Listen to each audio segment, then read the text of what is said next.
A group of 5 teenagers, Ben, Sarah, Dylan, Lily, and Jake, decided to spend their weekend at Sarah's family cabin deep in the woods. Her parents had always warned her about the cabin's isolation, but they thought it would be the perfect place to get away from their small town and party without anyone bothering them.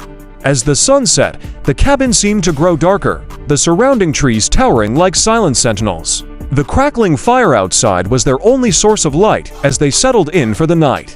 After a few hours of laughing and drinking, things took a strange turn.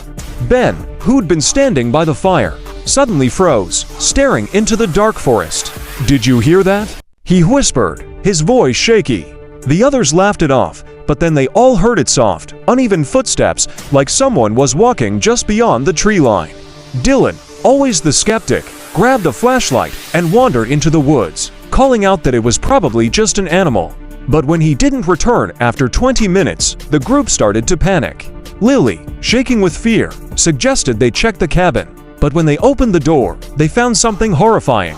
The walls of the cabin, once clean, were now covered in strange symbols, scratched deep into the wood, as if someone had been carving them for days. The air inside was freezing cold, and the faint scent of decay lingered.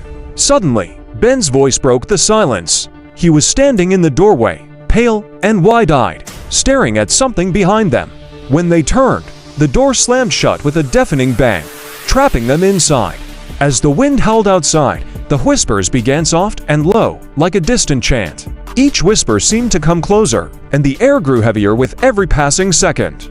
A thudding sound echoed from above, followed by a scratching at the walls. The group huddled together, too terrified to move, but as the moonlight poured through the cabin's cracked windows, they saw Dylan's face, pressed against the glass, eyes wide open, lips stretched in a grotesque grin. He had never left.